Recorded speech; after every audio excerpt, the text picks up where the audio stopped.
观众朋友，大家好，欢迎收看今天的新风视线。中国公布的3季度经济数据略有好转之后，两项关键指标显示，中国10月份制造业活动再次意外萎缩，重新引发了人们对中国经济增长的担忧。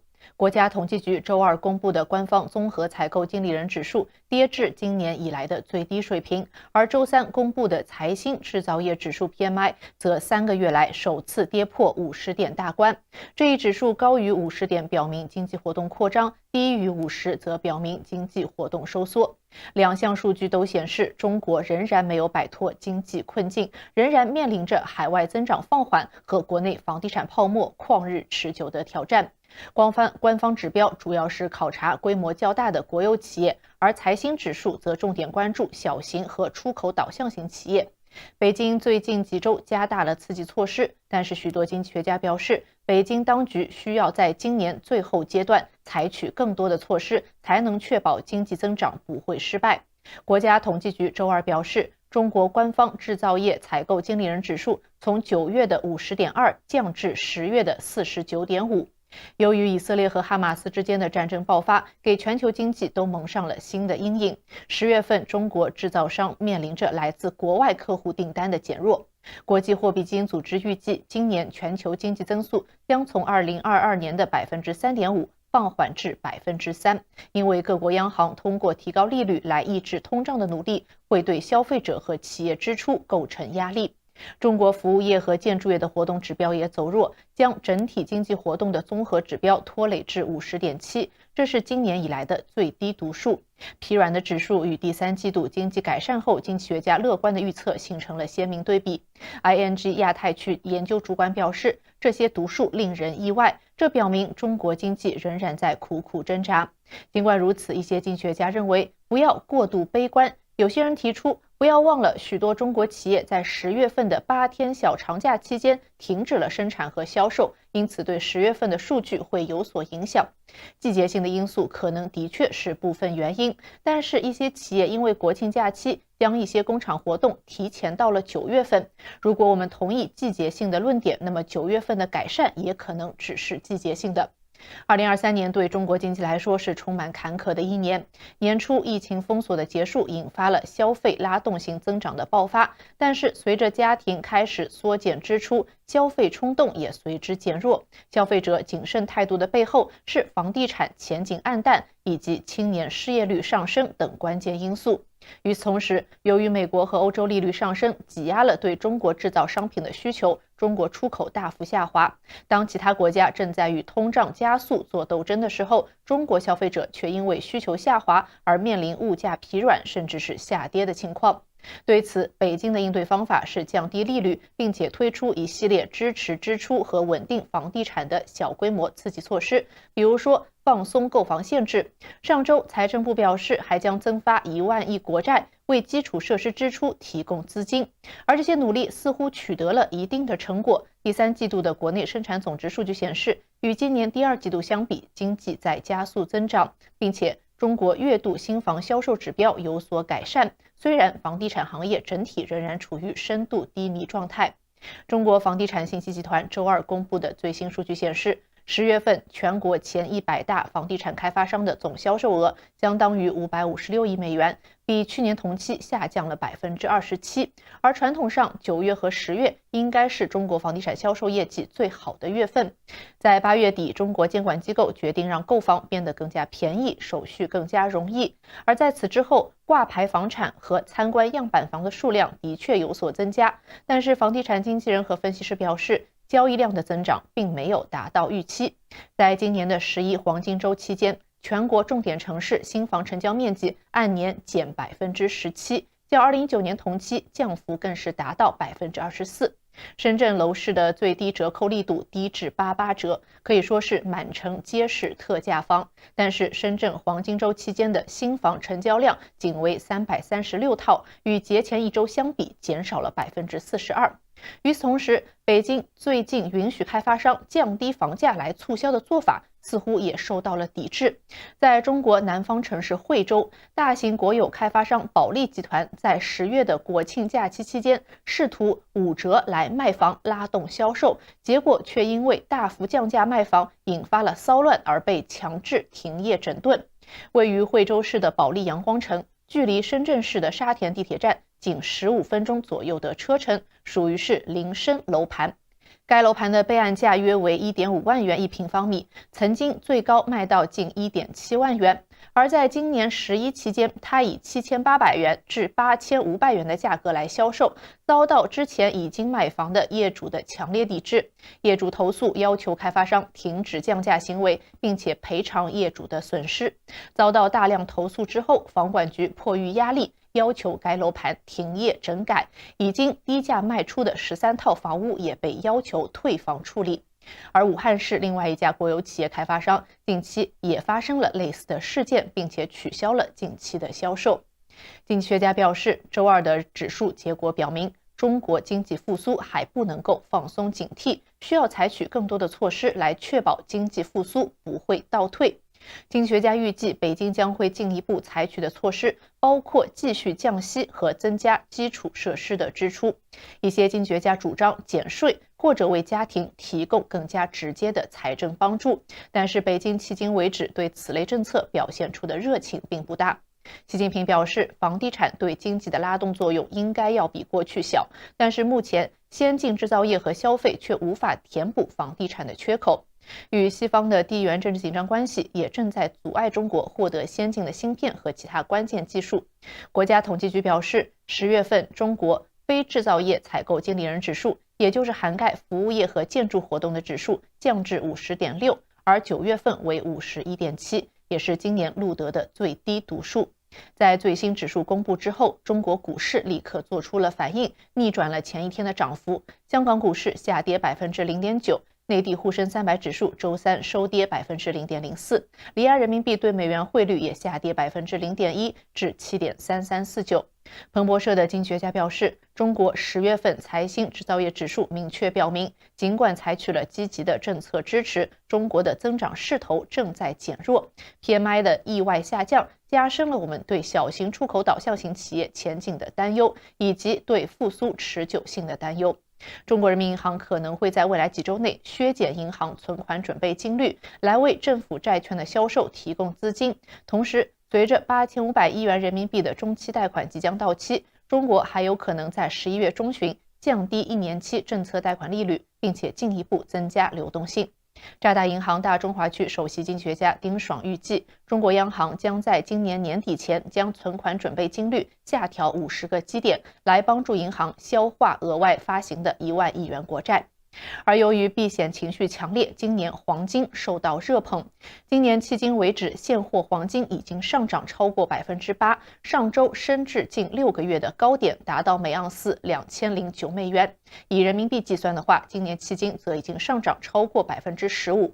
黄金上涨导致矿业公司的股价也应声上涨。在沪深300指数今年下跌 8% 的情况下，追踪中国上市的黄金矿业公司的指数上涨了近 15%。上海的一位投资经理表示，黄金是目前最亮眼的资产，其投资回报率要比中国房地产或者大盘股市要高得多。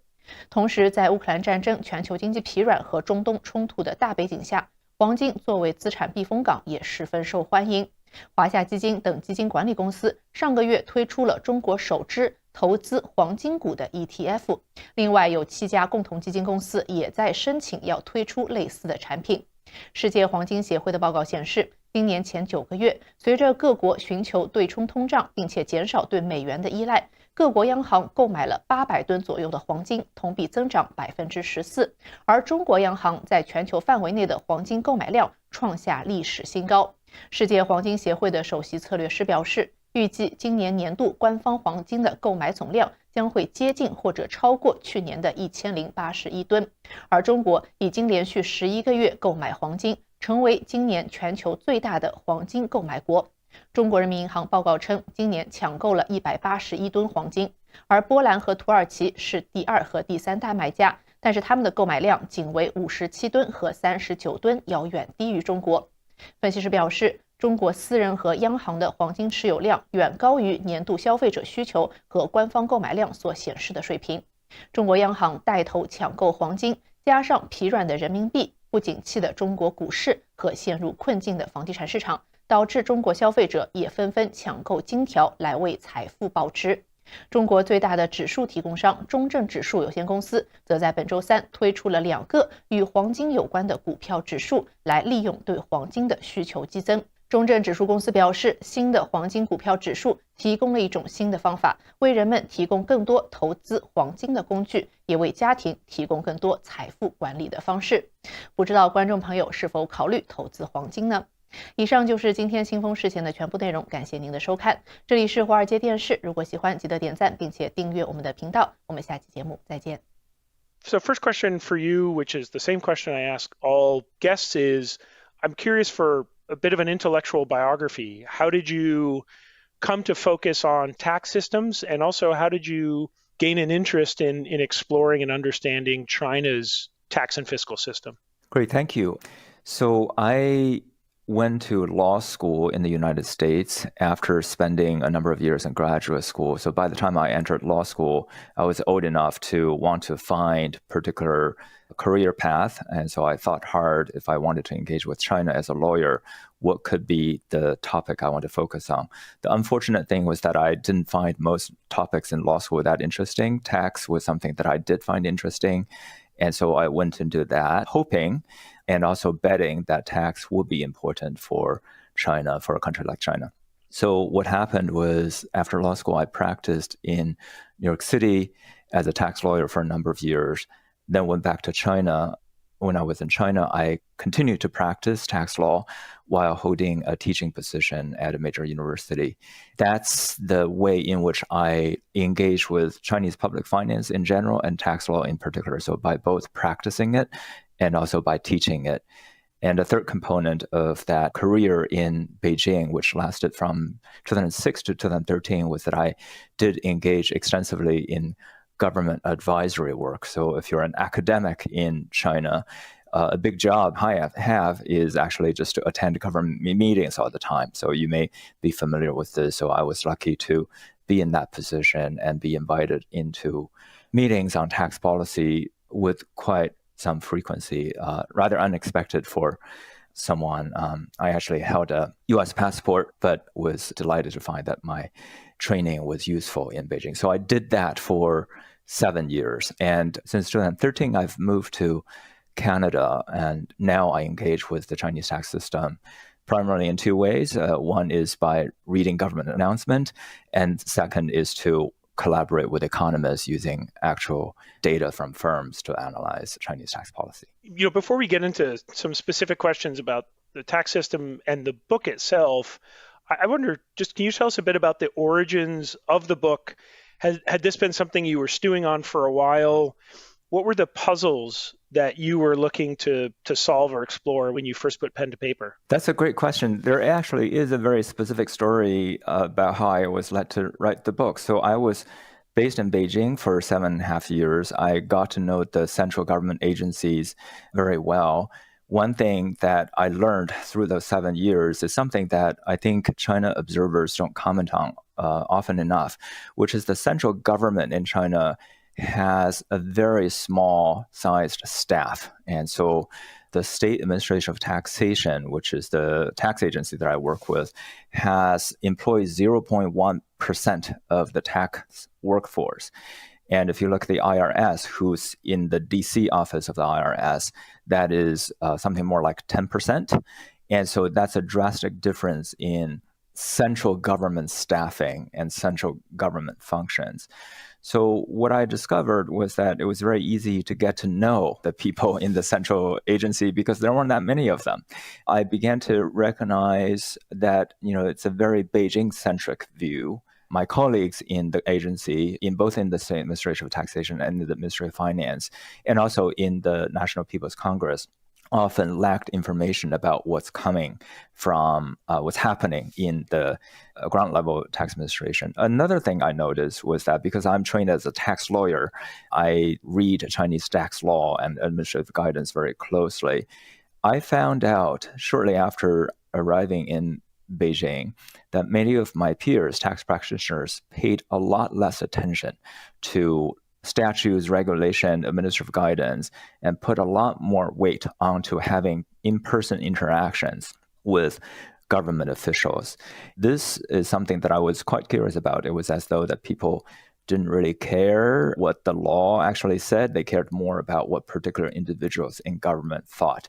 So I was beginning to flesh this out towards the end of my stay in China, trying to, so my guess was that there was a decentralized tax administration that makes knowledge of tax law irrelevant in many circumstances.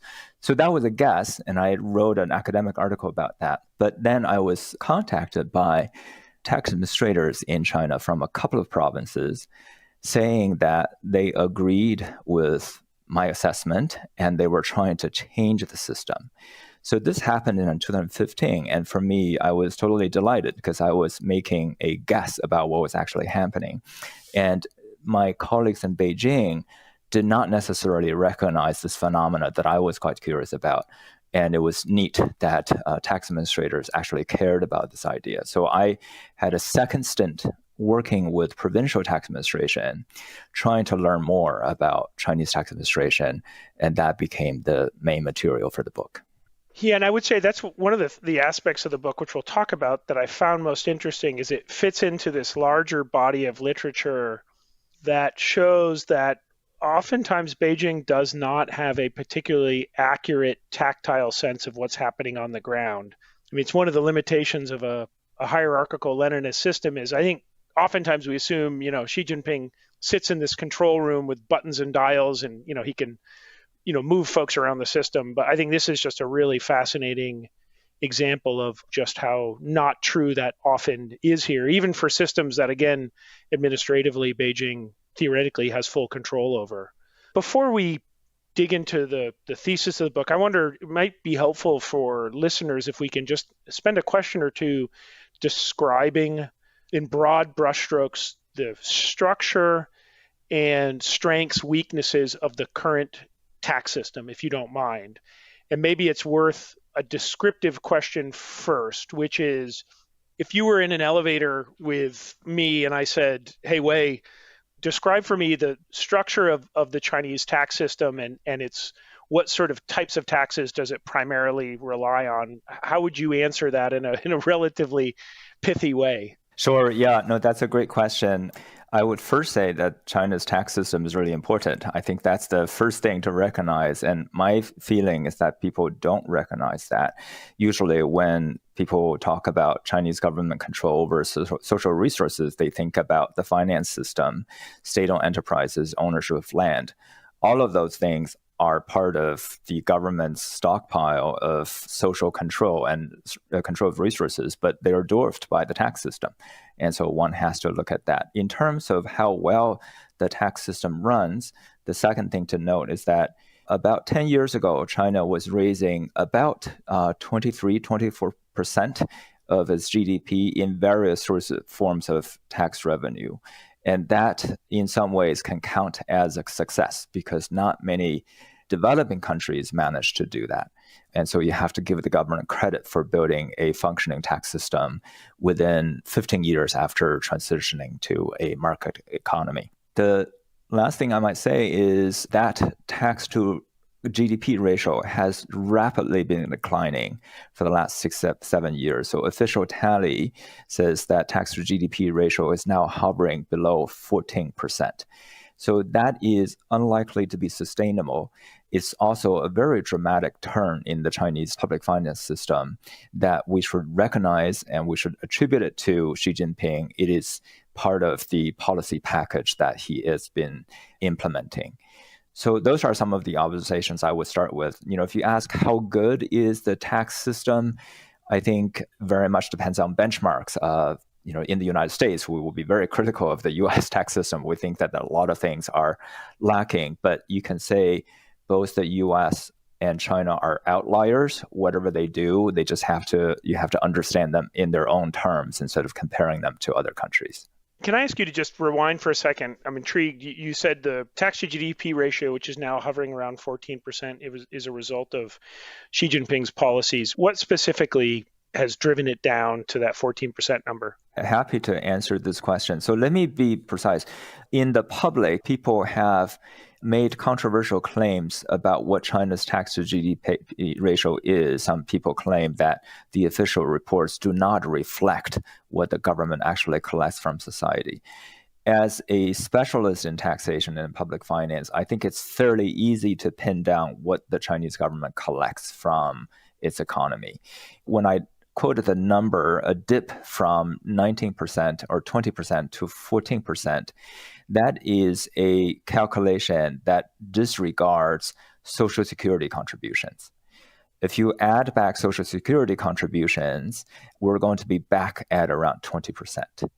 But that also means that a few years ago, the tax to GDP ratio was higher. It was 23 or 24%. What explained the dramatic drop in tax to GDP ratio in the last 6 or 7 years? The answer is, if you follow tax policy, there's no mystery. There have been tremendous tax cuts in the value-added tax, in the corporate income tax, and in some other taxes, including the personal income tax. There has not been major tax cuts in Social Security contributions, which is why the government is still sustaining a good amount of intake. So they've been making tax cuts. What is the logic behind these tax cuts? The logic behind the tax cuts, I would say there are two things going on. One is, if you talk to people in China, they do not feel that the economy has been going well. They don't feel that haven't felt that for the last 15 years. I think the time when people in China said that our economy is doing relatively well, I can remember a few years, and 2020 and 2021, that's definitely one episode. But before that, it's a little hard for me to remember when people thought things were going well. Every year, there was some kind of headwind, starting from the financial crisis in 2009, going into, I would say, 2014, and then the trade war between the U.S. and China started. Before the trade war, investment rates in China was dropping, and so the government was very interested in stimulating the economy. Li Keqiang was interested in stimulating the economy. And so, but things just went downhill after that, it seems, that political leadership has been tremendously concerned with the rate of economic growth slowing down. And a very crude way they think about economic stimulus is to cut taxes. And so, one could say that you could improve the efficiency of your tax policy, collect the same amount of taxes without slowing down economic growth. That's not the path that the government has chosen. One example is between 2012 and 2016, China reformed its value-added tax so as to incorporate the services sector. And so some people following this will recognize VAT reform. That reform improve the efficiency of indirect taxes in China. And so normally, for policymakers, we say, well, if we made tax policy instruments more efficient, we can actually raise the tax rates. Li Keqiang didn't understand that. He lowered tax rates after that. And so a series of policy missteps against the background of concerns about slowing economic growth. I would say that was one explanation. Maybe we didn't see it, but Art Laffer made a trip to Beijing and was advising the Xi administration on supply side.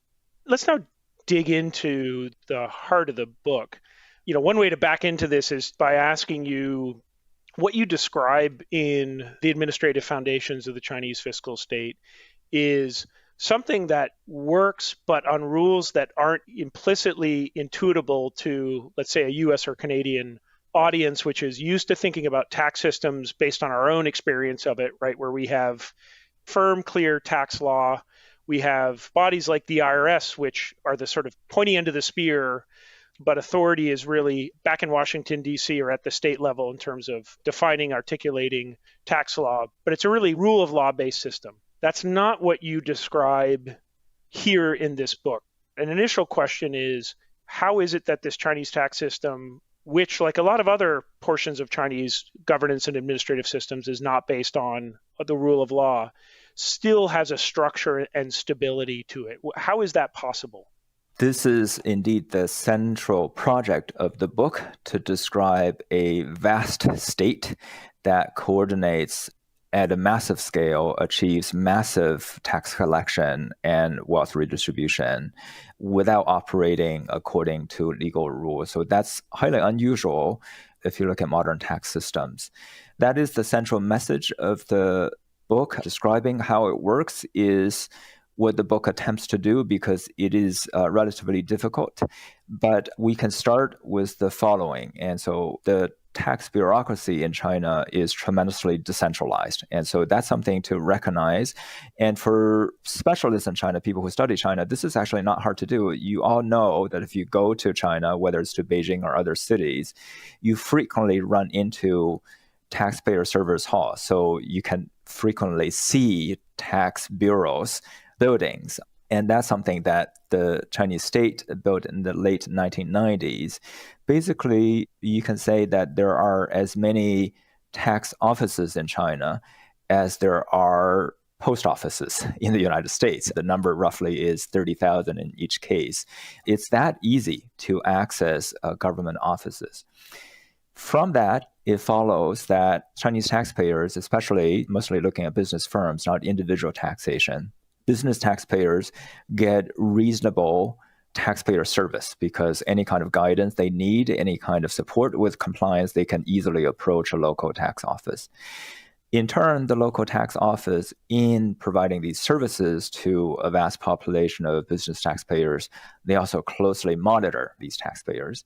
So there's a greater sense among tax administrators at the grass level what's going on with businesses. And the last thing is that Chinese tax administrators have always been under revenue targets. And you can say, to some extent, the IRS, maybe particular divisions of tax administration, even in the United States or in Canada, face revenue targets. But for China, revenue targets are fairly pervasive, and they go down to the grassroots level.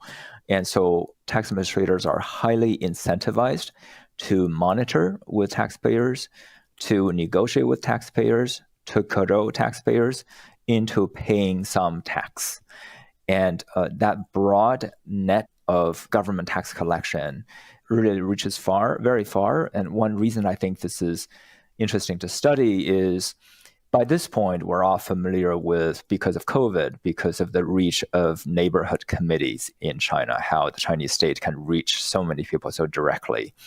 That's how Chinese tax administrators work. And so if you want to know how to pay tax, you don't have to call somebody in a different city. There are local hotlines, but there are also people that you can directly talk to. And so that is a system that gives the government certain amounts of power to monitor in ways that we're not familiar in other countries. But at the same time, it means that much tax collection is based on this kind of negotiation, informal monitoring, setting up specific expectations among specific individuals, instead of looking at what the law has to say. What are we required to do by some law that you have to consult? Yeah, it reminds me of, something you will see frequently on China is on the side of the road, the police officer in a traffic accident acting as a mediator between the two parties to settle, right, a spot transaction or mediation right there. So that's a very different role than we would think of in terms of what the role of a Canadian or U.S. police officer would play. Building on that, though, you talked about the incentive structure for some of these local tax agents, and maybe even having revenue targets, or having revenue targets, I should say. I apologize. But you also write in the book, quote, Chinese tax administrators have a very high tolerance for inaccurate tax returns, and Chinese taxpayers have a very high willingness to file such returns. I certainly understand the second half of the sentence. The first half, though, perplexes me. Can you fit that together of local tax agents with incentives to meet revenue targets, but tolerant of inaccurate filings? Sure. Yeah. This actually immediately follows from what we were just talking about. I want to posit this idea that people don't normally think about, but filing a tax return is basically following the law, a behavior of law following par excellence.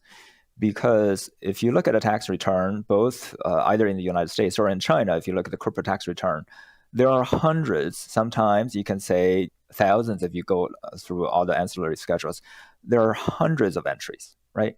And so filing a tax return accurately actually means taxpayers going through each entry and say, what am I supposed to report on this line?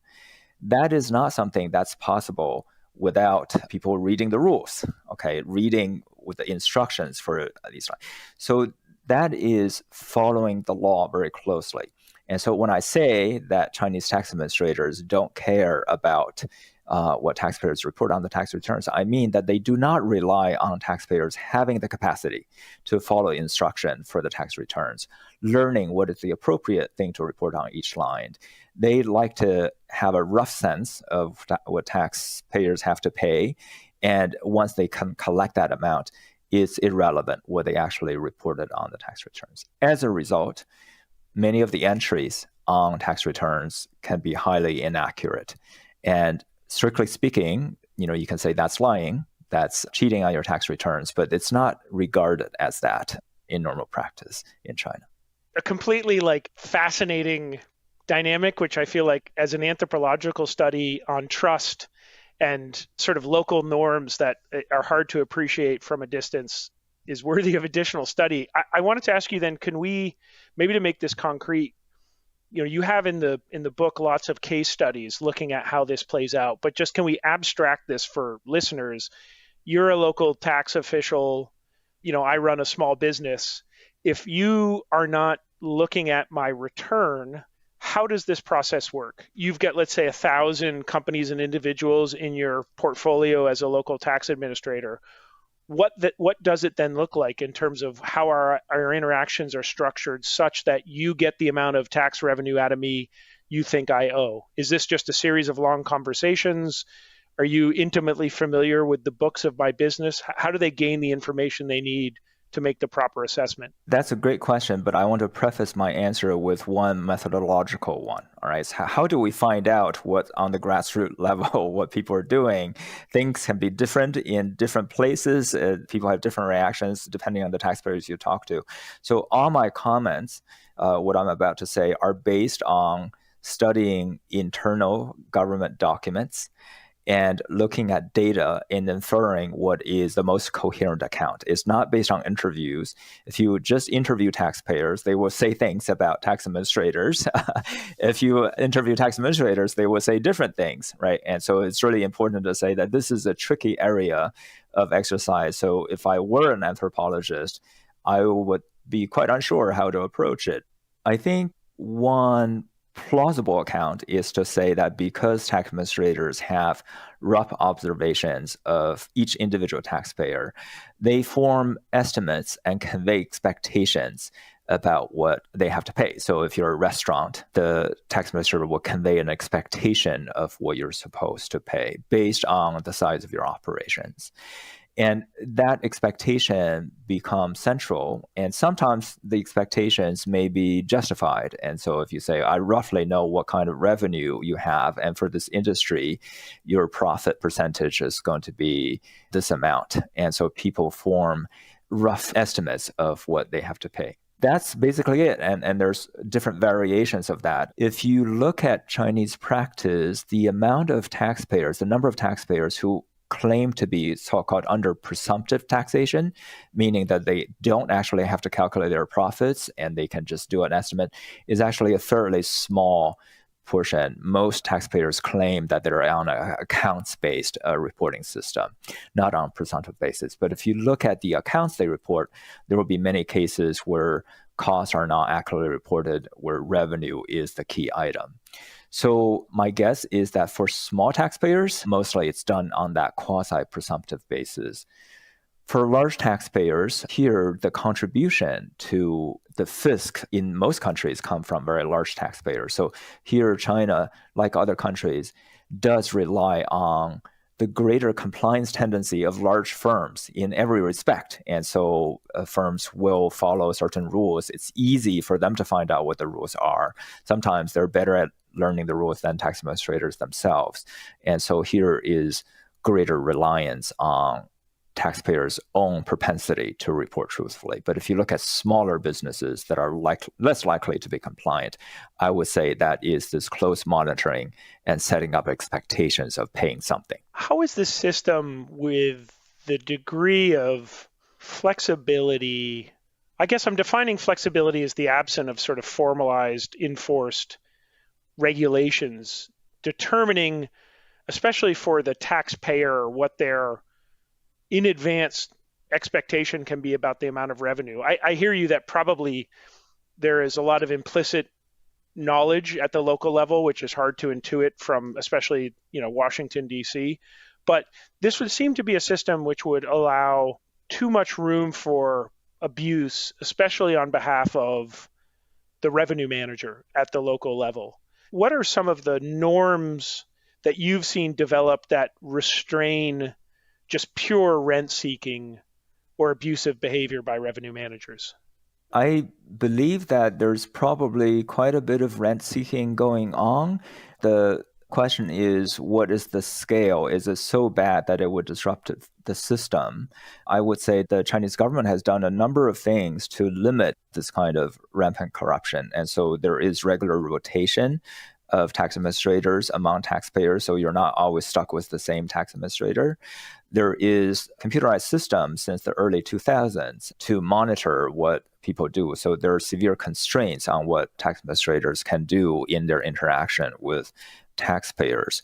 All of those things help. And I think a lot of times when you have revenue targets, you are rewarded by the government agency itself in a pecuniary fashion. And so that sometimes can diminish corruption incentives. One thing I want to mention, given what we've been talking about, I do want to say that if you look at Chinese tax law, including administrative guidance, they are excessively simple. And so there is this question some people have raised, is the discretion coming from the fact that the rules themselves are too simple and too vague? If the rules are so vague, of course, you give a lot of room for discretion to tax administrators. So my observation is that the causal chain goes the other way. It's because this system of grassroots tax administration without rules was so successful that the people in Beijing didn't feel the need to develop very detailed rules. And so they're happy revenue is raised without having very advanced rules. And you can say that forms a sort of a self-sustaining circle with relatively vague rules, a lot of discretion. All of us have spent time in China. You can see that there's a lot of quid pro quo. There's a lot of guanxi. Is it corrupt in such a way that the state cannot function? It has not moved to that level. Yeah, so I think it's just because the civil servants are sufficiently well paid that they're okay just doing what they're asked to do. In instances where I know you write that sort of tax controversy is not a widely seen phenomenon, but in instances where local businesses or individuals feel like the assessment brought down on them or the expectation, as you call it, is high, what recourse or channels do they normally have to try to find a different adjudication? We look at the population as a whole. If you think about, what percentage of taxpayers are wronged in being asked to overpay tax and what percentage of taxpayers are being asked to pay too little tax, I would say that the latter proportion is probably higher. But if you're among the unlucky ones being asked to pay more tax than you really should, the channels of recourse are not that many. But I would just say that that's not a frequent phenomenon because we're looking at most taxpayers who don't actually know what the law requires them to pay. And so they don't appeal to the law and say, I'm being asked to pay too much. Their expectation was formed on the basis of these interactions with tax administrators in the first place. There's a lot in the book that, unfortunately, for the sake of time, we won't be able to dig into. But just even this, I think, is such a fascinating lens into a very complex system that, in some ways, works. In other ways, you can feel some of the challenges it faces. I wonder if I can actually end on that, which is to get your high-level thoughts as a practitioner and student looking at the Chinese tax system of What's next for this? As we look out over the next 10 or 15 years, it seems apparent that China and the Chinese state is going to be dealing with a rising number of challenges that will put increased burden on its fiscal system, whether that's dealing with an aging population and all the attendant normal costs that, like the United States, you have to deal with, increased burden on the healthcare system, pensions, as well as demands on fostering innovative industries that are the focus of industrial policy, et cetera, et cetera, et cetera. And of course, with an economy that is structurally slowing down, although still large. What is your assessment of the health of the Chinese tax system, and what's your prognosis for structural changes to the tax system? We're always hearing about potential property tax trial programs, trying to extract more income tax, shift away from the VAT. How do you make sense of that, and what do you think are the likely realistic reforms that we might expect? So I would say that, first of all, China did make tremendous progress up until the early 2010s, until Xi Jinping took over leadership in raising revenue and spending it in a way that's socially very appealing. And so most importantly, I would say that's the urban and rural basic social insurance system, both for pension and healthcare. And so all of that is funded from tax revenue. And so because of that, people want this kind of social service provided by the government, and there's going to be continuing pressure to raise revenue to provide those services. If we think about future sources of revenue, in theory, there's a lot. You could raise the VAT rate by a few percentage points and raise a lot of revenue. You can stop some of the corporate tax cuts and you raise a lot of revenue. You can keep the exemption level for personal income tax the same without raising them. If you resist the pressure of affluent people of raising the personal exemption so much, you can keep raising revenue. So those are the things that I put hope in. The property tax in China is going to raise very little revenue because the social expectation is to have such broad exemptions that I don't think it's really a topic. So when people do talk about property taxation in China, I don't feel that they've started talking about China's tax system. But I do put in some faith in the VAT, the corporate income tax, Social Security contributions, and I think there's continued room to improve all of those tax policy instruments. Your point certainly taken on the property tax, which is also probably one of the most politically risky tax areas to get into, as you mentioned, especially given the sensitivities for a lot of Chinese for whom property is the place you go for asset appreciation. As I mentioned, got to touch really the surface of this really rich and interesting book, which has a lot of, I think, political theory in it, for folks trying to understand the workings of the Chinese state. I think for anyone interested in central-local relations, this is a really important and interesting angle as well. So really a lot in this book that I think is worth the time of students of China's political system. So Wei Cui, I want to thank you very much.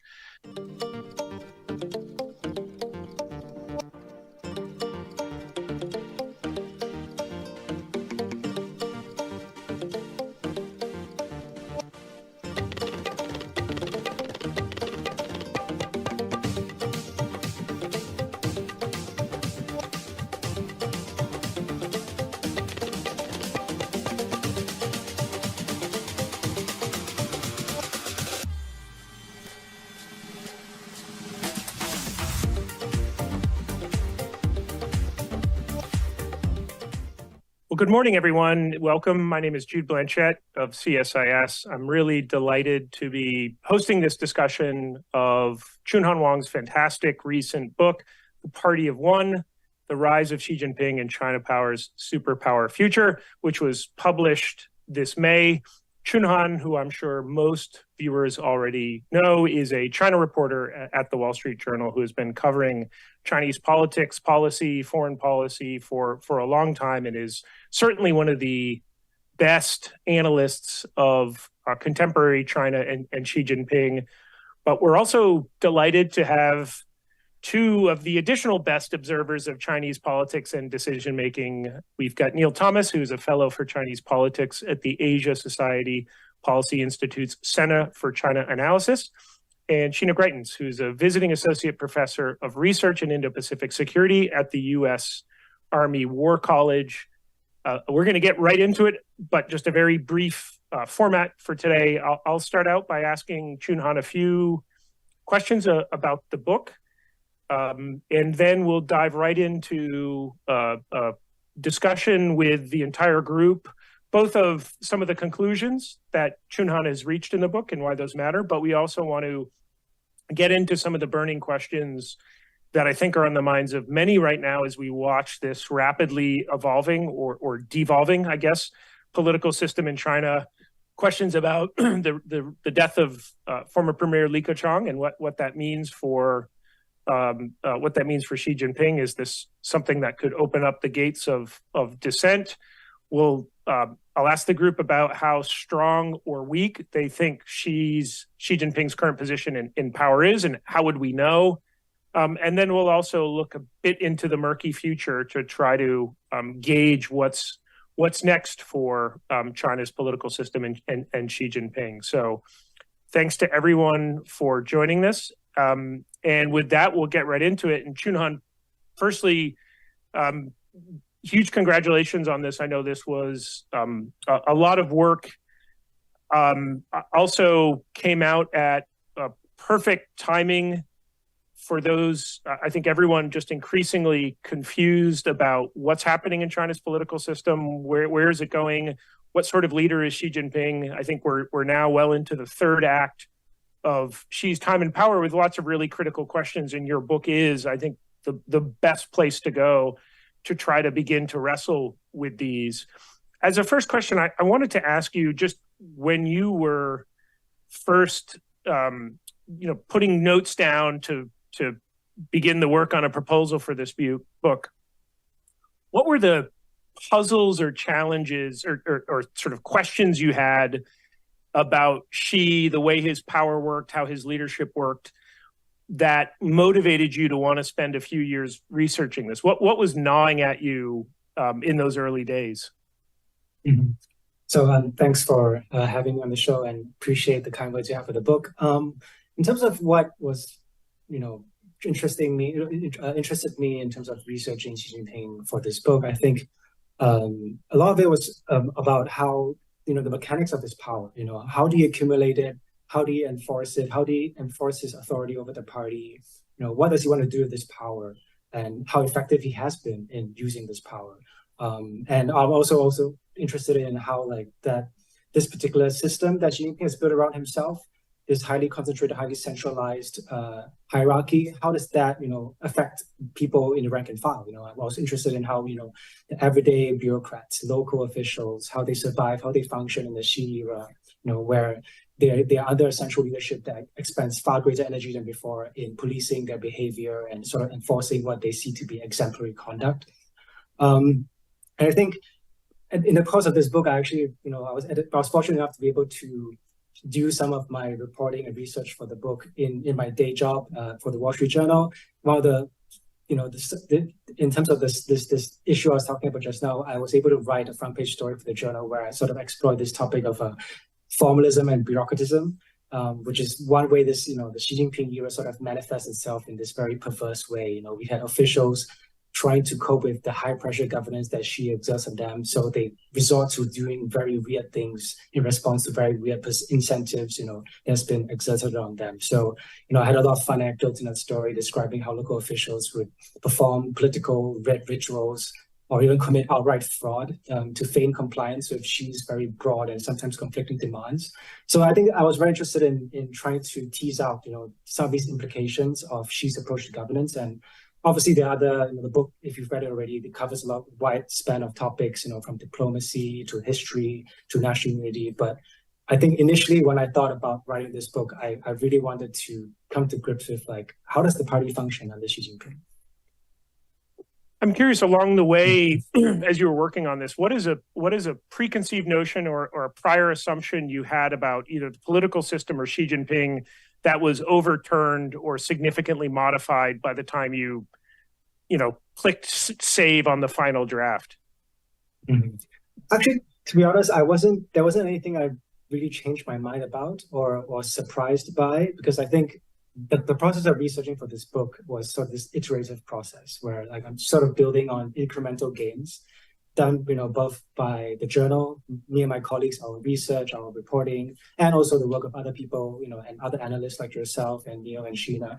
So it's not like there was like some eureka moment where you discover something that really changed your mind about what's going on. It's more about incremental knowledge gains that, sort of help you refine your understanding of how she operates, how the party operates under him. So I don't think there was anything in particular that really struck me as like, oh, wow, I never knew this. And therefore I'm, doing a 180 of my understanding of how she operates. But I think it's more in a case of we learn a bit more. Okay, we have a better understanding of how he approaches certain issues, how he thinks about certain issues. So I think that was how I, in terms of my thinking on how it was more like an evolution rather than a sudden or like revelation. But I think in terms of what it did reinforce for me, I think this idea that she is very adept at playing the political game. He is very good at using the party machinery to advance his interest. And it's also, I think maybe this is a bit less well understood, or maybe some people don't see it the same way as I did, which is I think he's actually quite careful in how he deploys his political capital. Yes, he does break precedent, he does break norms, he does break rules where he deems necessary, but I feel like he's also shown himself to be capable of exercising economy of strength.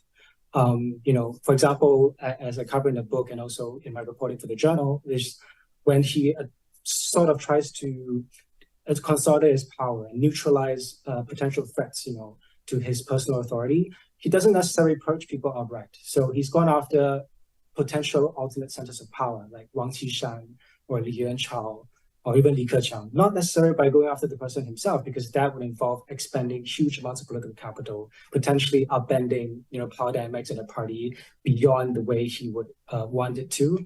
So he goes after these people by investigating their secretaries or, investigating their former associates, things like that, where you can achieve the same goal with far less cost and far less disruption to the party. So I think that's one thing I think maybe it deserves a broader audience. Can I ask, just to unpack that a little bit more, maybe in the general discussion, we can bring Sheena and Neil on in this as well. Is that a personality trait that is biased towards careful expenditure of political capital, or is that indicate relative vulnerability to where if he directly went at political targets, the cost or the risk would be too high? I think it's probably both. But in terms of the personality side of it, I think a lot of it's learned behavior insofar as we can tell from his upbringing. During the Mao era, he had, he liked to talk about the fact that his one true education in his life is political education. Yes, he had a chemical engineering degree from Tsinghua. He did go to Bai school and all that. But like, as we know, his formal education was highly disrupted by the Cultural Revolution. So the one thing he truly learned, his true education, was in politics and how the political game is played in the Communist Party. So I think he understood really well how fickle, how ephemeral one's own political power can be, how fragile it is, how it can come and go very quickly, and sort of the games that you have to play is sort of hiding your true intentions and how you can play people off each other. That all those tactics that he saw growing up under Mao, I think that's what he internalized and has called forth when he's finally taken power himself and, deploy some of those tricks and tactics in the way he governs the party. If we were comparing 11 years of the Xi administration to 10 years of Hu Jintao, Wen Jiabao, and then the prior 1989 to 2002, 3, 4, Jiang Zemin, what would you say? Again, totally different historical periods. The 1990s are very different from the 2000s, are very different from the 2010s. So to some extent, these temporal comparisons of Chinese leaders are hard to make because the circumstances are different. But still, if you were expressing or explaining what you think the one or two most significant differences, either in temperament, strategy, policy agenda, risk tolerance, between Xi Jinping and his two immediate predecessors, what would you say?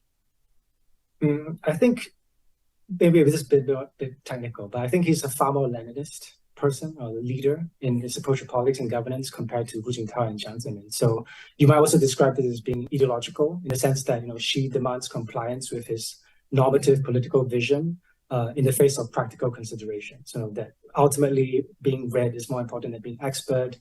Delivering on the macro political vision that he has laid out is more important than finding, pragmatic solutions to policy problems. So I think you might even attribute this in some way to each leader's academic upbringing, their training, or lack thereof, in terms of Xi Jinping. So, both Jiang Zemin and Hu Jintao were both trained as engineers, right? So Jiang Zemin was an electrical engineer and Hu Jintao was a hydropower engineer. Whereas Xi Jinping, yes, he studied chemical engineering, but it's not really an academic degree. As mentioned in a book that one of his friends at the time described it as a degree in Marxism, when he was studying in Tsinghua. So it's that sort of a difference in upbringing, I think, could be reflected in how they approach problems. So I think Xi Jinping, when his true education is in politics, he takes a very political lens to issues. He approached governance problems, I think, politically. He sees political problems and therefore prescribes political solutions. Whereas someone with a technocratic background might approach the problem differently. He would see, a policy problem and prescribe much more technocratic or, a more pragmatic solution that's driven at solving the problem. Whereas Xi Jinping, I think his background is more given to diagnosing a macro political problem.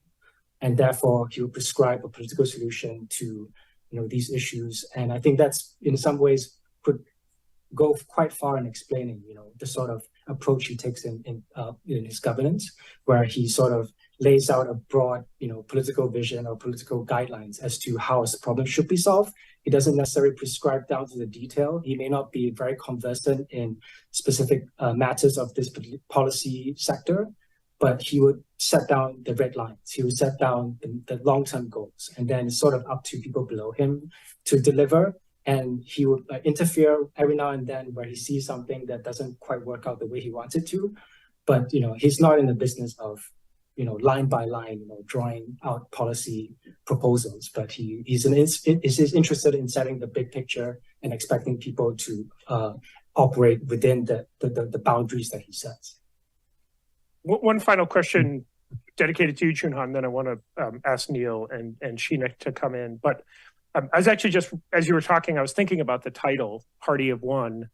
Mm-hmm. And I wanted to ask, how do you think, first of all, explain the title. I think, because I think the second part of this question is, of course, no dictator rules alone.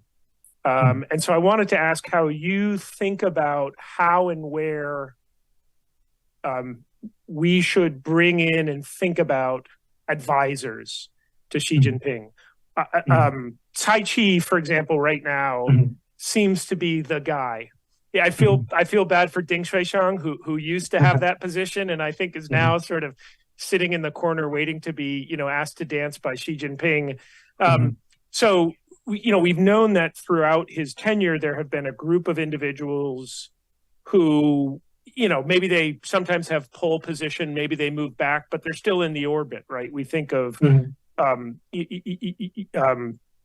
we think of Wang Huning comes to mind, right, with a lot of this stuff. As a Ding Shuixiang, Han Zheng, for a vice president, seems to be doing more, going to UNGA.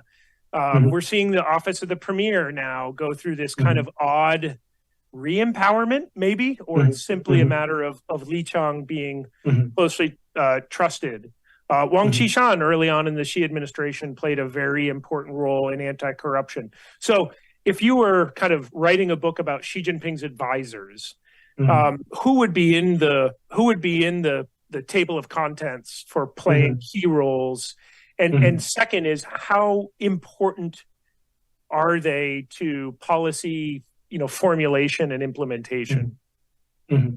So the first question, the title of the book, actually I think I've told some people this story, but the title Party of One was originally the title of the chapter on succession.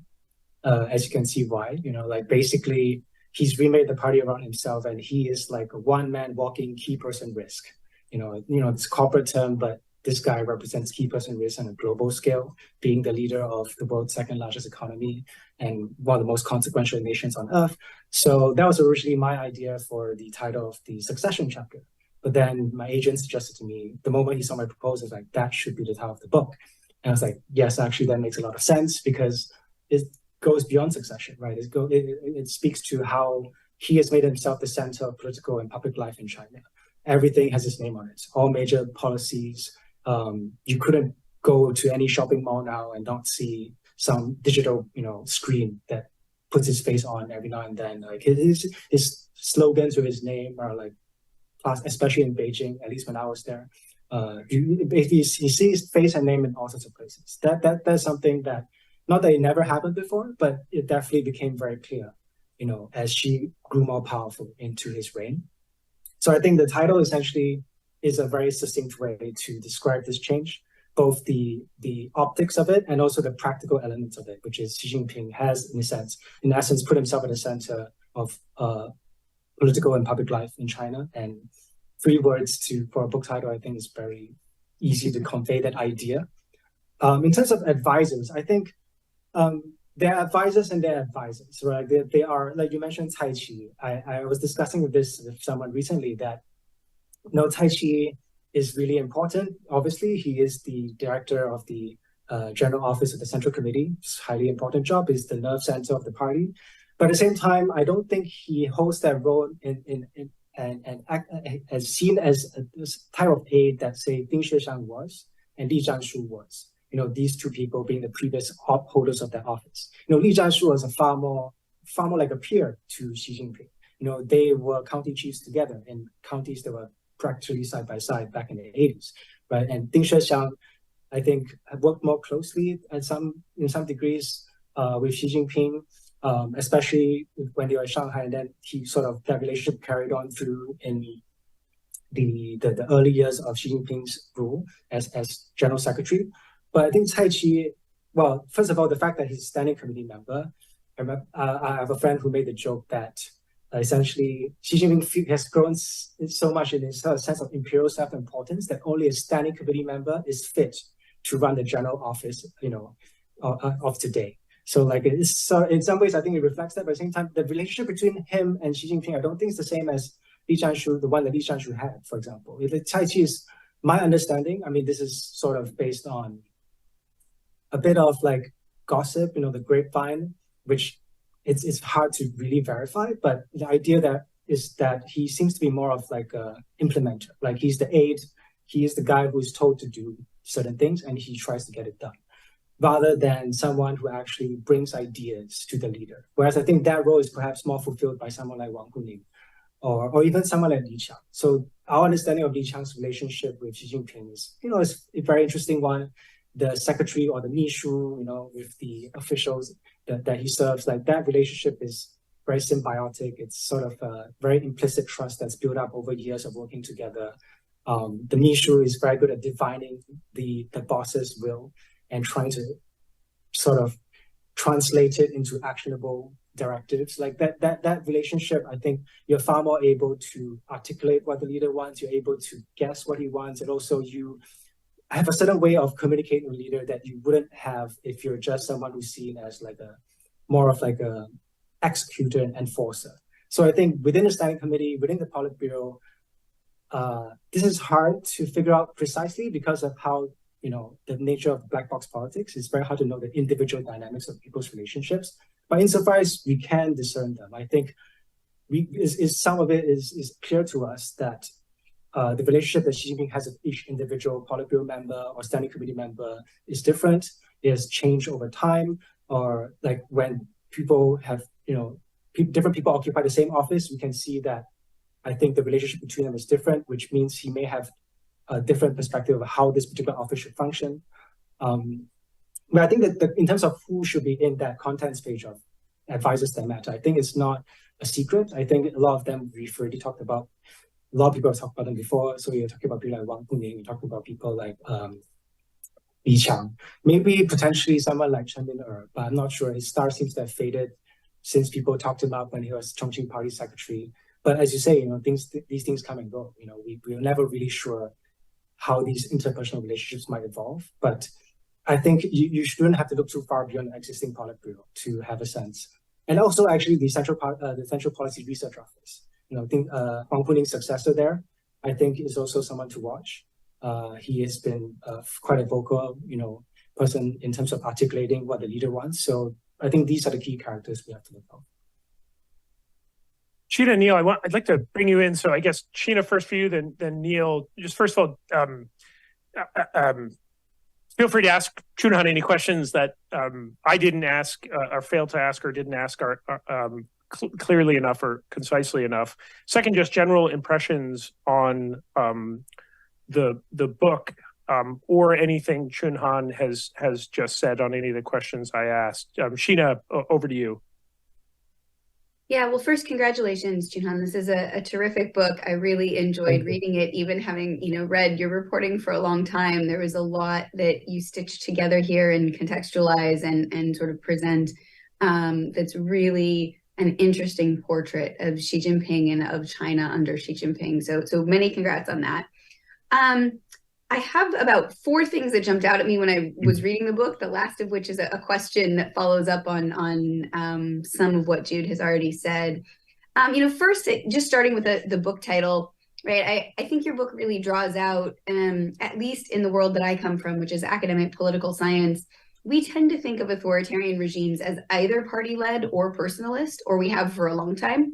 And I think what you do is show us what the fusion of those two looks like. Right, when you have a very sort of a strong personal leader atop a party system who really tries to take over, remake the party for his personal vision of governance. And that's something that I think the book draws out in a really interesting way.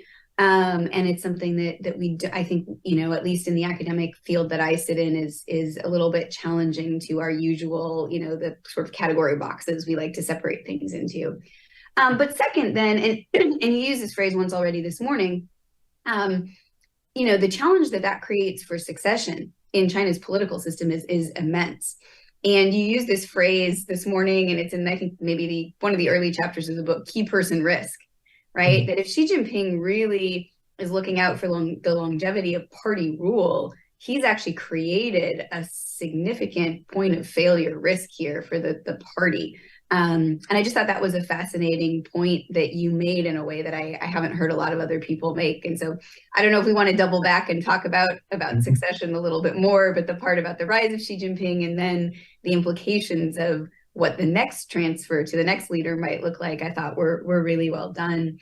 The third point that I thought that you drew out really in a really interesting way that I just was really struck by, even though this is an area that I follow pretty closely, was a discussion about Xi Jinping's use of law, right? Mm-hmm. And I remember reading Han Fei in grad school when I was writing my dissertation, which was more about Taiwan than mainland China, but the sort of legalist framework that he uses and just the pace with which you call him the codifier in chief, which I thought was a really nice phrase, because he has passed an immense number of national security laws, which is the area I follow. But you do a really nice job of pointing out that he's also the NPC under Xi Jinping has just passed a lot more laws in general, right? And so this legalization and the use of law as a tool of party governance, I thought was really was a really helpful part of the book.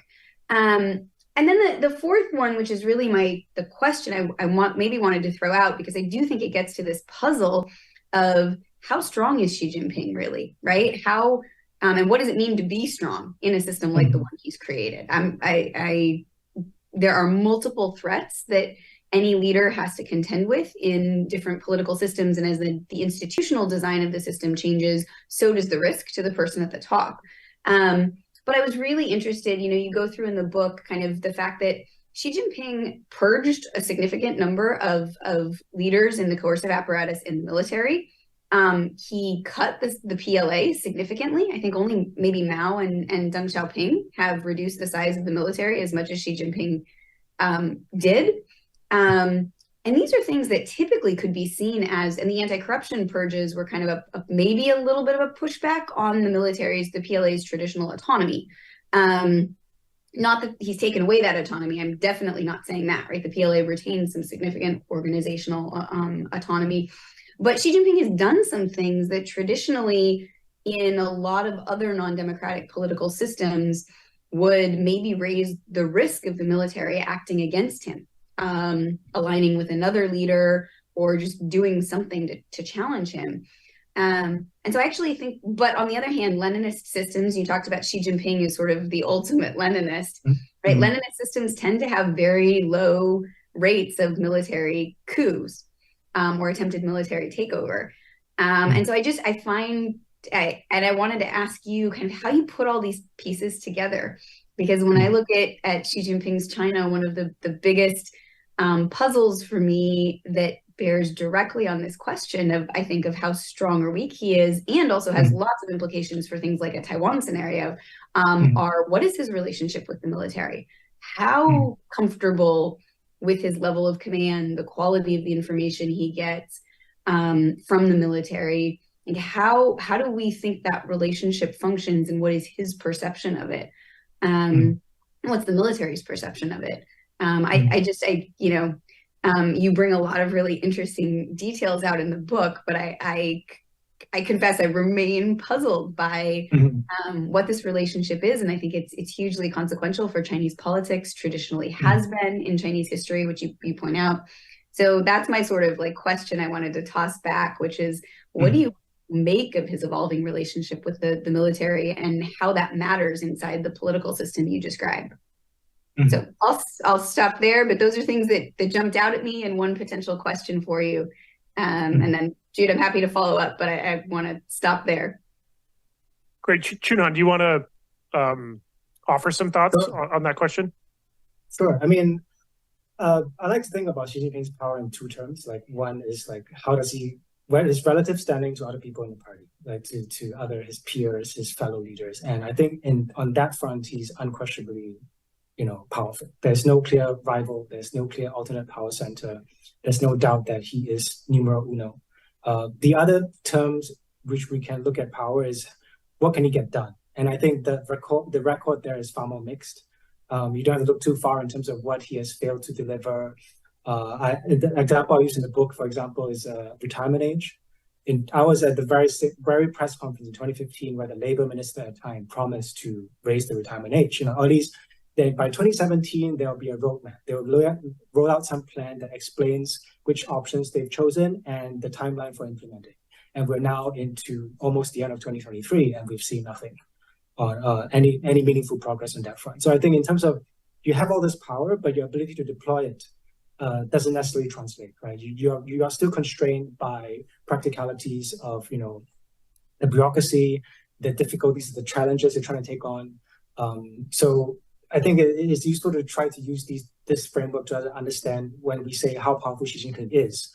We want to be able to measure in some way. So if you measure in terms of, is he in charge? Is there anyone who can challenge his power in the party? I think it's no. So in that sense, very powerful. But in terms of ability to implement that authority and use it in a meaningful way, maybe not so much. Moving on to the military piece of it, I think we talked about the purges, right? So I think what Xi Jinping clearly has done quite well is that, yes, you destroy a lot of people's careers, you upset a lot of vested interests in the military, but at the same time, I think you have to empower a certain other faction in the military. There are always winners and losers in purges. So clearly has identified the winners of the purges and allied with them in a way that it has only consolidated its own position and its own influence over the military. So I think the key beneficiaries are people who actually believe in having a modernized, capable fighting force, the people who actually are professional soldiers and take pride in having command of a military that can go toe-to-toe with the West, go up against America, against European powers, and be able to deploy advanced weaponry, engage in combined arms operations and things like that. People who actually want to see a PLA worthy of the name. And I think Xi Jinping has, done a good job in sort of making sure these people are empowered. Obviously, recent events suggest that there are still some big problems in the military that he has yet to resolve fully. But I think in terms of understanding how he has asserted his control over the military, I think he's basically identified who he wants to be rid of and found the right people to team up with and who accept his authority. And he has in turn empowered these people to rise up in the system and take senior positions in the PLA. Neil, let me bring you in.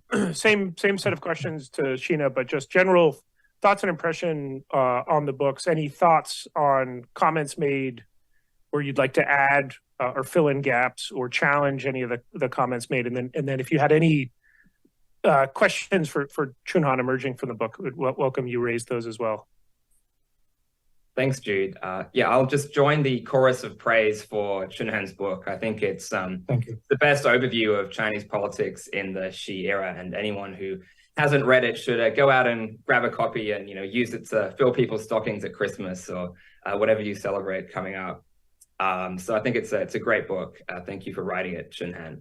In terms of two highlights for me, in terms of the book's contents, I mean, it's all good, but I think it's the past and the future of Xi's role in Chinese politics. I think done especially well, like telling that story of Xi's rise to power. I think, and you obviously, draw together different sources, but I think it's the best kind of condensation of that journey from, Xi's childhood to Xi being, on the throne of Chinese politics, and just kind of highlighting the role of, Xi's skill as a political operator and how he would, cultivate senior leaders at the time, like the importance of Jiang Zemin and especially Jia Qinglin in Xi's rise, and how he played the game. And I mean, you use a quote from Robert Caro, the biographer of LBJ here in the US, that when you're rising through the ranks, you conceal, but when you have power, that reveals. And I think that that's kind of really useful in thinking about how people got Xi Jinping so wrong, right?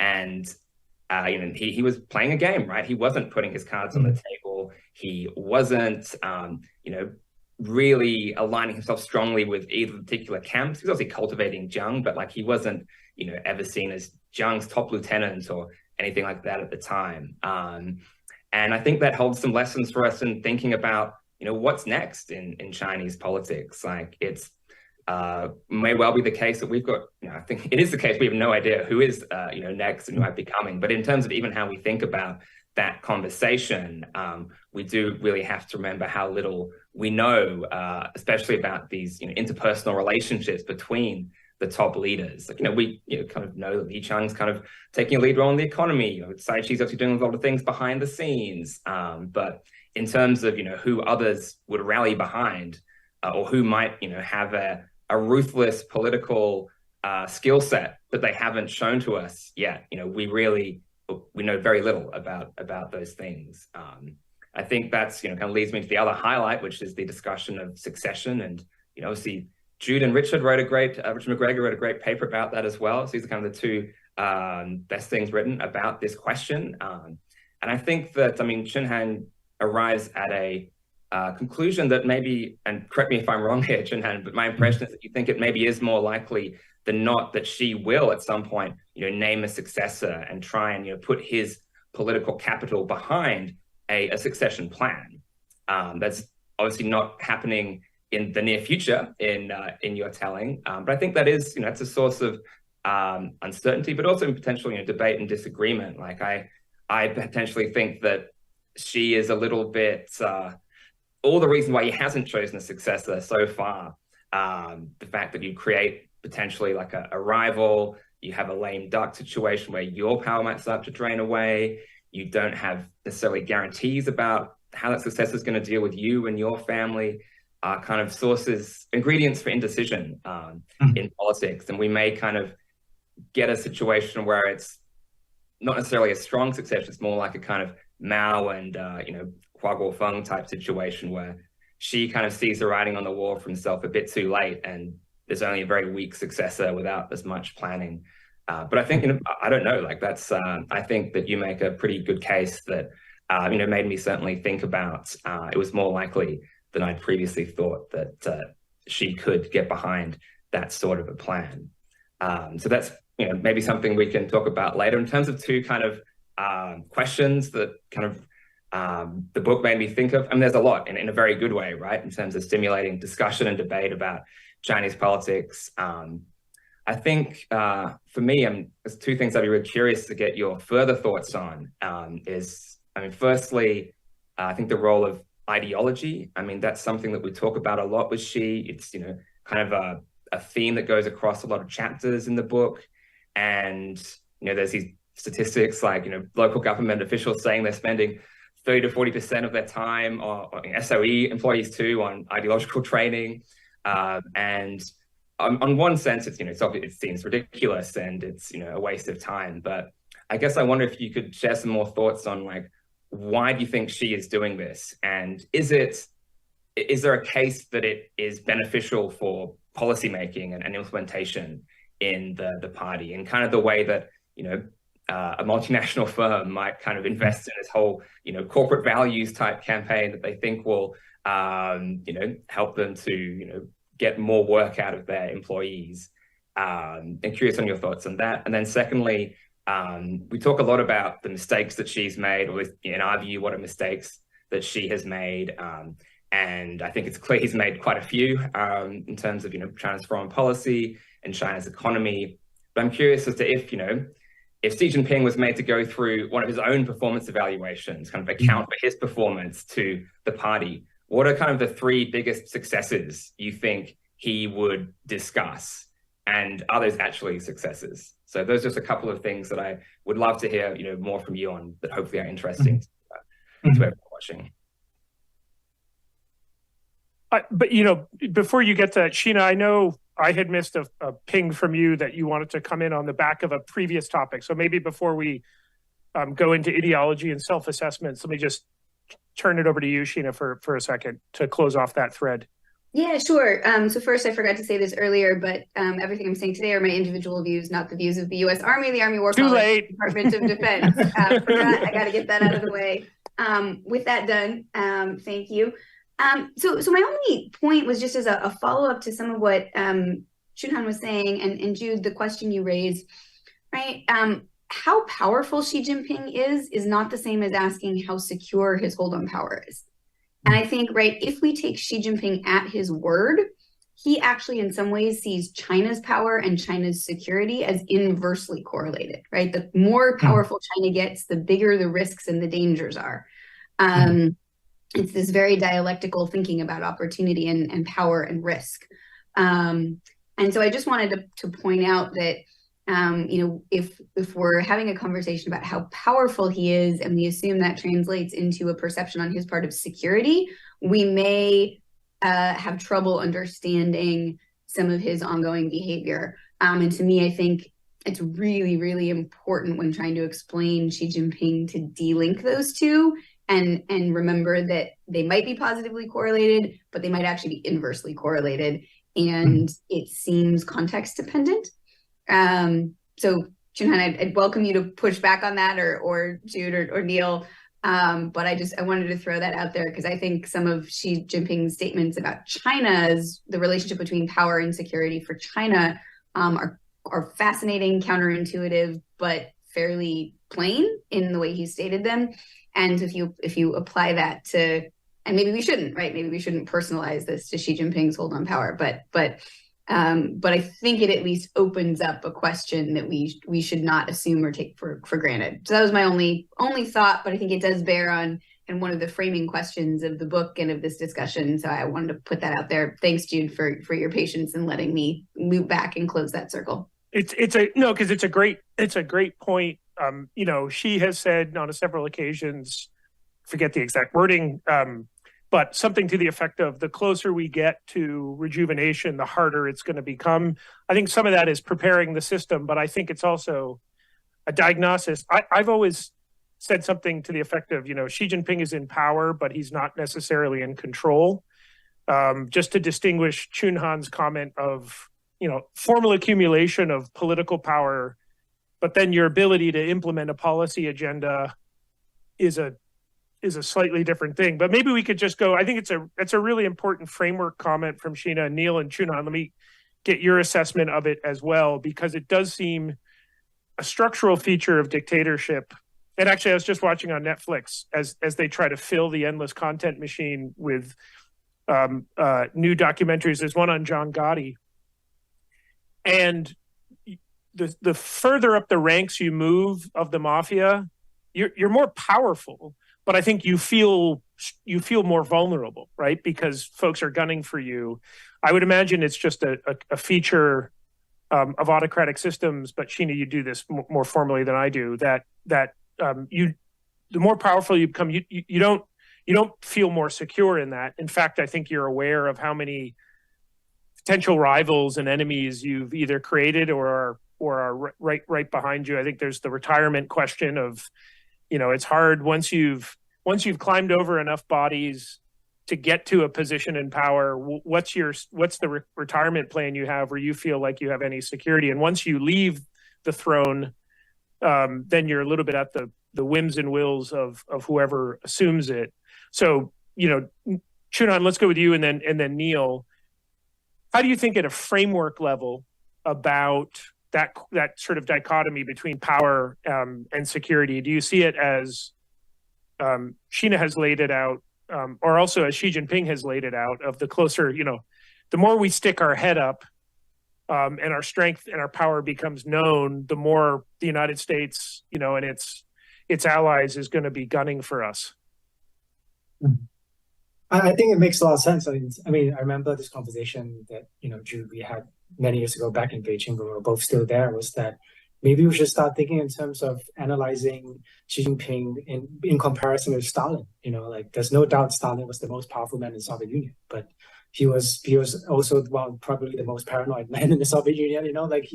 He saw enemies everywhere. The fact that you're more powerful, you have more to lose, you perceive more enemies, you have made more enemies.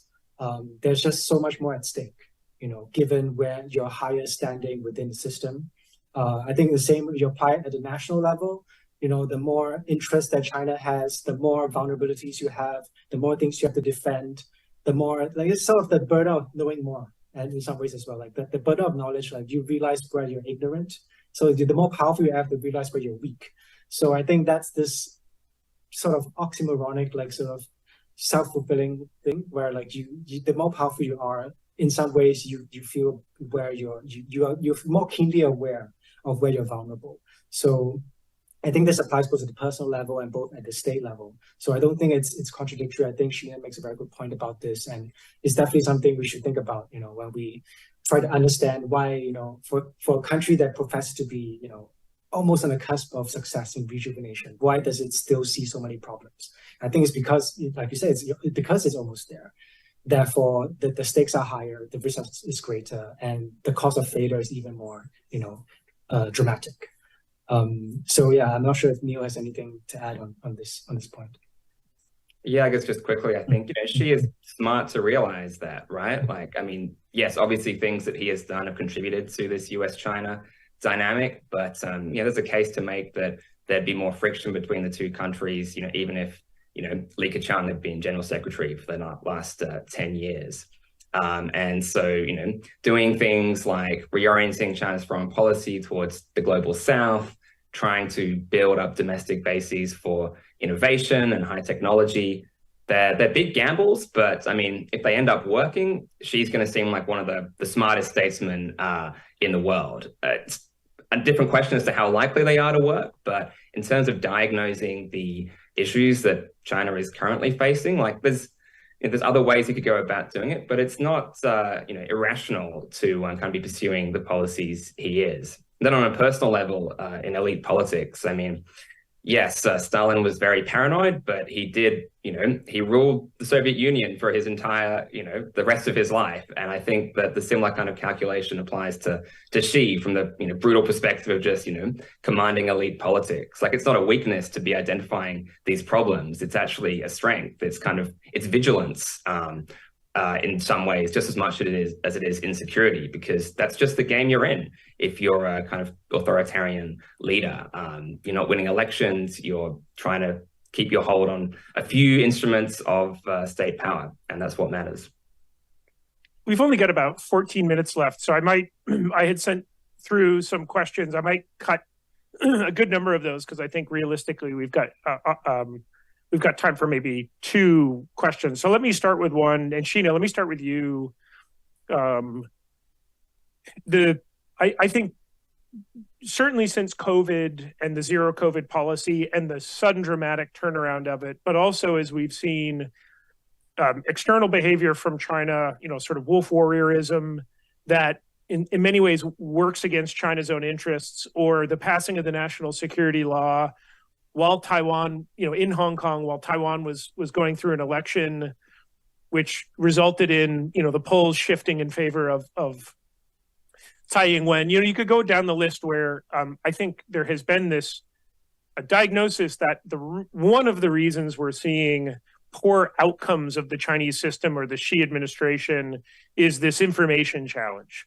You hear this in various versions. This comes up in a lot of discussions of, concerns about maybe an invasion of Taiwan, where even if we think he's rational, as we've seen in the case of Vladimir Putin, making a risky invasion of Ukraine, are these autocrats getting the quote right information? So I wanted to ask you a two-parter, and then I wanted to go to Chunhan and Neil as well. First of all, you study autocratic systems writ large, so I wanted to ask you just a general framing question of how should we think about information flows and decision-making? Is this a bug or a feature of these types of regimes that information flows are highly distorted? And then as a second question, just if you could apply this to your own assessment of the Xi administration and Xi Jinping as well, do you see some of the puzzling outcomes that seem to work against China's own interest as being the product of bad information? And then if by inverse, if Xi Jinping had quote unquote good information, we would see better outcomes, or do you see something else? Yeah, I think those are a set of great and really complicated questions that are very difficult to assess in a system that is as opaque at the elite levels as China has become under Xi Jinping. So let me just caveat everything I'm about to say with the appropriate dose of intellectual humility here. In general, information problems are a feature, not a bug, of non-democratic political systems. Leaders tend to set up systems where they hire people who don't like to give them bad news, either because they hire them based on loyalty or because they punish people who do bring them bad news. Saddam Hussein was famous for having, chopped up, I think it was the health minister, and delivered him back to his family in a box, right? Not surprisingly, no one wanted to tell him the truth about the performance or ability to perform of his own military after that. That's not so much. So I think there are some features of that we might be seeing in China, but authoritarian political systems vary in how much they have information problems and where the information problems come from, right? In China, it's been a pretty long-standing feature of Chinese politics that the center sometimes has trouble monitoring and enforcing local officials. And this is something that I think comes out in Party of One in really interesting ways. The attempt of central officials to strengthen their control over the lower levels of bureaucracy is a really interesting thread that goes through it and shows up in a number of places in the book. And I think that discussion's fascinating. So that's typically the sort of the traditional information problem that we see in China's political system. Xi Jinping and the party are clearly aware of this, right? This is not like they've never heard that they have a problem getting information from this massive system that they sit at the top of, right? And one of the things Xi Jinping did in 2015, fairly early on, when he was trying to figure out how to get control over Chinese society and the party state system, was to talk about, there's a state council directive that uses this phrase, multidimensional information-based system of prevention and control, part of which is the surveillance state. But even around, 3-4 years later, I think it was Li Keqiang talked about how the party still had these problems of information islands, that information being collected in one system or one locality wasn't getting integrated with the rest of the information the party had, which made it very hard to use all of the information that they were collecting to actually govern, right? And so that's a separate information problem. Somebody in the system might have the information. It's getting it to the person who actually needs it in a form they can use with all the other information that needs to be weighted in making a policy decision.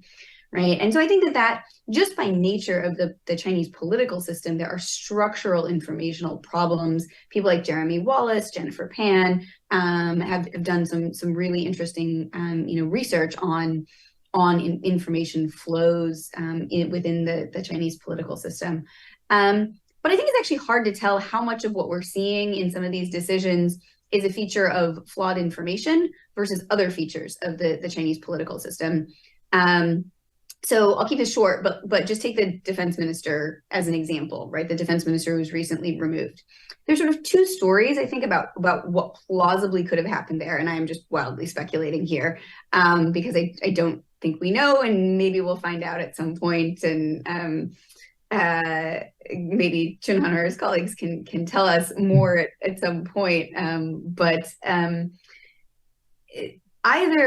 So the decision to appoint Li reportedly came from Xi Jinping, which suggests that either he didn't have all the information about the potential corruption that we think then led to Li's removal, or he had the information, wanted to appoint Li. And remember, that was actually potentially a costly decision by Xi Jinping because Li was sanctioned by the United States government. And so that was going to present some problem for the defense relationship with the United States, which is not exactly going swimmingly and smoothly these days.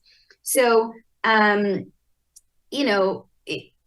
he didn't have the information, which suggests the informational problem, Jude, that you raised, or I think the other hypothesis is that he had it, didn't think it mattered all that much, or thought that he could manage it, then realized that there was some cost that maybe we're not even seeing that led him to reverse course.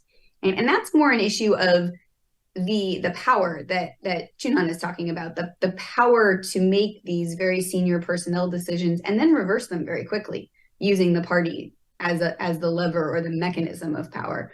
One is an informational story. One is a story about concentration of power, that kind of key person risk, which isn't just a succession issue. It's also about the key person risk that comes with one person not having checks and balances on the quality of their decision making. And frankly, no person makes perfect decisions, right? That is typically, in a democracy that's like the United States, that's part of why there's this checks and balances idea between the different branches of government. Other democracies do it differently, but that idea that you need to limit the flawed decision making of one individual is sort of hard baked into certain political systems. It's not in a personalist one. And so I think it's hard to tell what we're seeing as an informational problem versus a problem of personalization. They're related, but they're not quite the same. And that does affect potentially things like Taiwan and how much confidence Xi Jinping has in the assessments he's getting from his military. How he'll react if he doesn't trust an assessment is probably a longer conversation. But I think, again, we need to think carefully about what the possibilities are if that is in fact the case. And we see the same kind of thing in control over the uniformed military, which we may or may not see. So I don't know if that answers your question, Jude, but I feel like I've talked too long already, so I'll stop there. No, that was great. Thank you.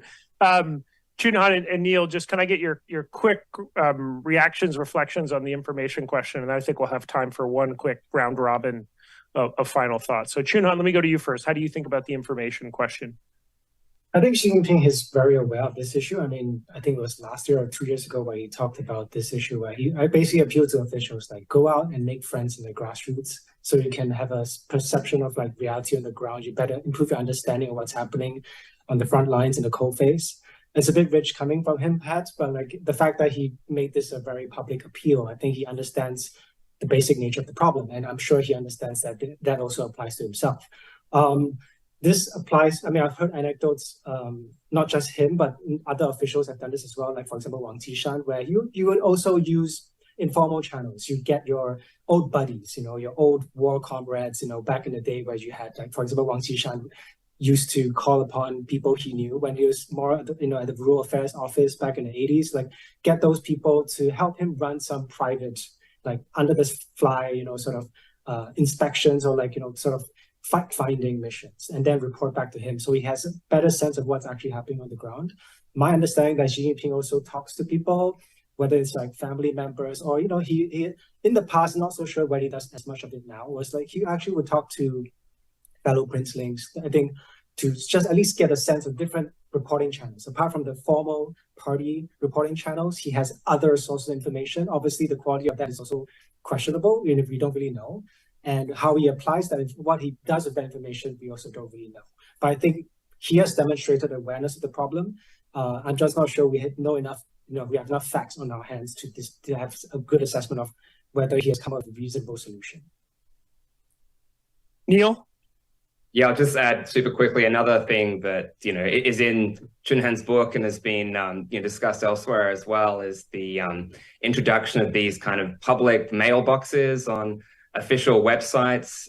So I think Chunhan discusses the one on the CCDI website after Wang Qishan kind of took over in the early Xi era. And, this allows, anyone, as long as you don't put in stuff that's too critical of Xi or people who are affiliated with him to, basically to report on local officials who are doing things they don't like. And there's, there's actually dozens and dozens of these mailboxes on different websites. It's kind of like the online version of petitioning or kind of the letters and calls system. So it's kind of another way in which Xi has at least attempted to try and increase the things in his toolkit to address this information problem. We have 2 minutes left, so I'm going to take a question that I had flagged I was going to ask, but I'm going to modify it slightly. It's going to be slightly harder, but I think everyone on joining it, the three of you we're all sort of some variation of Xi Jinping is firmly in power. Let me ask what is the specific thing or the sort of thing you would see emerge in open source that would begin to change your mind about in a fundamental way on Xi Jinping's grip on power? It doesn't have to be the specific thing, because I know we don't know, but either give me the specific thing you would see or an indicative sort of thing where you would watch that and say, oh, okay, something's changing here. Chunhan, you wrote the book, so unfortunately you have to go first. Okay. What would it be? I would think in the current context, it would be the emergence or re-emergence of discordant voices on key policy matters or political principles in open source material. So whether it's like state media or like party journals, where, this was common in the past. We tend to see different, very vigorous debates on key issues in these platforms. But I think Xi Jinping has largely quashed it. It's pretty much speaking with one voice now. But the fact that if, we start to see signs of this re-emerging, more vigorous debates on actually very fundamental issues, I think it's a sign that the perceived risk of speaking against the leader has declined, or they are not so fearful anymore, or they think the stakes are so high that the leader is making so many bad mistakes, we have to speak up or risk the whole edifice collapsing. So I think can I ask you, what would be the issue? Yeah. What would be the specific topic amongst that blanket statement where you would go, oh my gosh? That's a bit tough. I guess it would be things like, fundamental. Taiwan? It could be Taiwan, could be something fundamental like a term limits, something in terms of like political reforms, things that clearly are unequivocally linked to Xi Jinping and he personally changed. And if you reverse that, I think it's very clear sign. Okay, Neil. I agree with Chunhan. That would be a really big thing to watch. Another thing to watch would be personnel. I mean, the Chinese system is really important to have your people controlling the, important levers of power. So, I mean, if we started seeing, people who were affiliated with, more affiliated with, Jiang Zemin or Tuan Pai or just totally non-Xi people getting promoted into important positions, that would be, over, Xi allies. That would be an important signal and one you'd expect to happen at the next party congress in a major way. If there was some major change in the, orientation of power in Beijing. Similarly, if you started seeing like a lot more focus in party media on different types of people and less focus on Xi himself, whether that's, Xi being replaced by one of his allies, like suddenly Li Qiang or someone else is the really center of attention, but maybe it's someone different, maybe it's someone in the military. That would also, whatever it is, be a signal. And Neil, you would not interpret that of a sign of compromise and moderation. You would interpret that as a sign of losing grip. Well, Xi has to compromise more. He's losing some of his grip on power, right? Okay. A degree of what that happened would, kind of land you on whether this is, a slight compromise given, a falling economy, or whether this is like a major change in, who's actually running the show. Sheena. A health issue. Given Xi Jinping's age, I think that's something we should be looking for, a health issue that cannot be, sort of concealed or managed privately, has lots of political implications. That's what forced succession planning in North Korea pretty clearly, from Kim Jong-il to Kim Jong-un. And I think it would have the same effect here. If we saw Xi Jinping swimming in the Yangtze River with that. And so can I ask just very quickly on the Li Keqiang death, do you think, given he was 68, looked good as of his last public appearance, do you think that has any knock-on effects? Does that raise uncomfortable questions? What do you think? It raises questions, but questions that are already there because Xi Jinping is so central to the system, and it's unclear how it would function if anyone else tried to take his place. Yeah. Well, sorry to have rushed the final few questions, but as someone said before we started recording, the hour will go by fast, and it did, and I only got to about 14% of the questions I had prepared. So first of all, just another huge congratulations to Chun Han for writing this great book, which is going to persist and last. This is a book that explains the last decade and gives us a good, firm stance to look forward another 10 years with the appropriate caveat that Sheena made about intellectual humility. Nonetheless, I think this is going to be a really lasting book. And then really hearty thanks to Comrades Sheena Greitens and Neil Thomas for joining us on a Monday morning.